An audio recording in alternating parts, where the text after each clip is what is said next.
is a fine morning, then the bathing we'll go. So early the next morning they rose and they go. They go on together and meet to keep her old game. Well, he's vowed them of sorrow for to turn back again, but before they would turn back, they would die on the plain.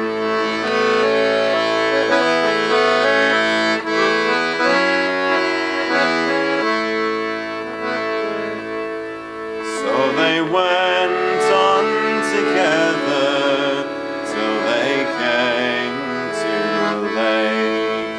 Young Leonard took off his clothes and began for to swim 6 times round the island. 6 times he swam round. He said, it's deep and fast water, and I'm swimming quite low. He said, Royal Comrade, Royal Comrade, don't you venture in, for it's deep and fast water, and young Leonard was drowned.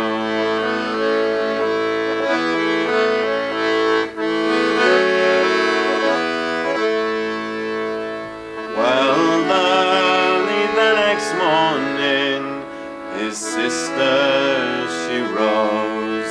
She had rings on every finger and a heart full of woe. She said, was there anyone stood near him? Was there anyone stood nigh who could avenge their life for my own darling boy? And early that same morning, his mother, she rose.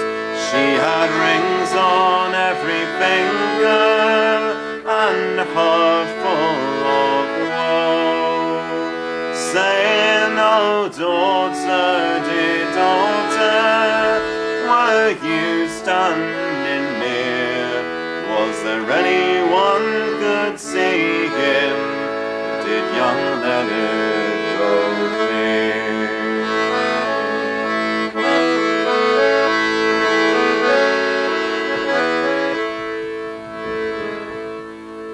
If you went to his funeral, you'd have seen the grand sight.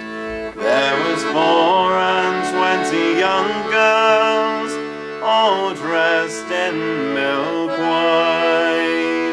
They picked him up and they carried him, laid him in a bed of gold clay.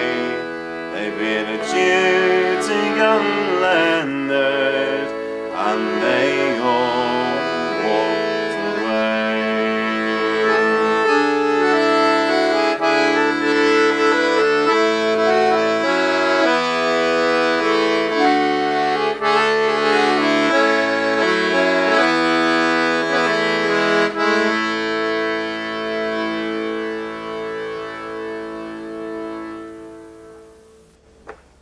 That's a song from Devon. It's from an old traditional singer called Amy Birch, and Amy's from a Romany family of travellers, and there's quite a lot of Romany families that live in the West Country, well, all over the United Kingdom really, but we have a particularly strong population in the West Country, and her family, she's the mother-in-law to Tommy Orchard, who's the Orchard family, another very well-respected Romany family, also great singers and musicians.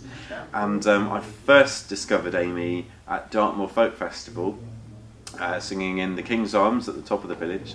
And she's, without being disrespectful, she's a lady in her later years, but but boy can she sing. Yeah. And I heard her singing that, and there's a recording of her singing that song on the Voice of the People collection, and it's just absolutely stunning. Myself, I've got two main things on the boil, as well as the radio programme for the BBC. I'm also making an album of all Devon songs and material with Mr. Phil Beer of Show of Hands fame. Wow. And Phil's recently bought a new studio, so I'm quite looking forward to trying that one out. Yeah. That should be fun. And getting a load of local people in to play on that one. And then also I'm doing a project with the Charles Causley Trust. Charles Causley was quite a respected poet in his day, and he happens to be an ancestor of mine, or distant relative, however you care to word it. Yeah. And so it's something I've been thinking about doing, setting his poems to music.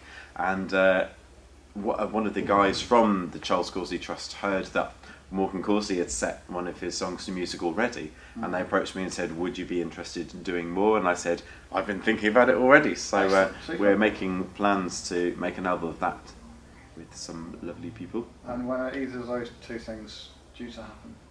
Well, imminently is the word.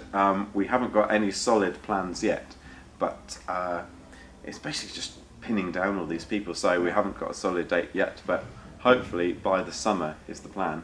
So I've been sort of quiet on the solo album front for a little while now, and now it's going to be 2 albums bash out in 1 year, so that should be fun.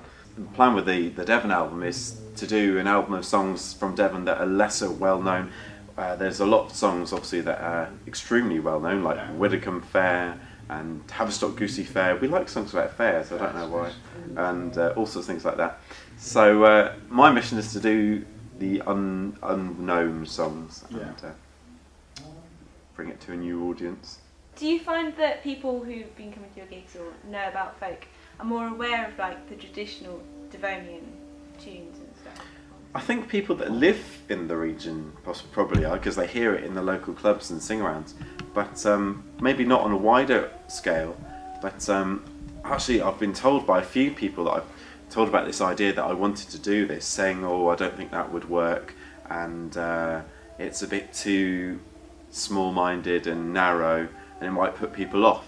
But I was thinking, well, there's a lot of people that have done albums of other specific regions, whether it be a whole country like Scotland or Wales or Northumbrian music, so I thought, well, why not do a Devon album? We've got a very specific kind of sound with the music from that area, so we just want to go, look, this is what we do, and shove it in people's faces. When we last talked, the subject of a Genie in the Bottle cover came up. Oh really? Oh god. I haven't got any further. No.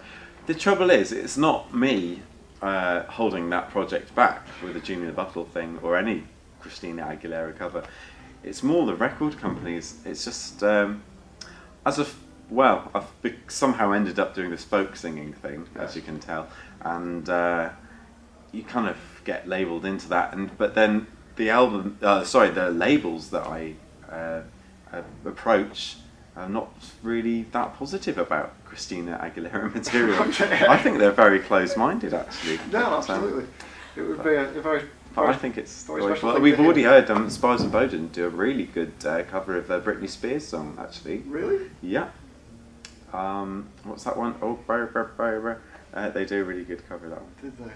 Richard Thompson did. Whoops, I did it again. He did. See, so it's all the rage, you know. It was very It's good. been, well, in fact, it's kind of been done, hasn't it?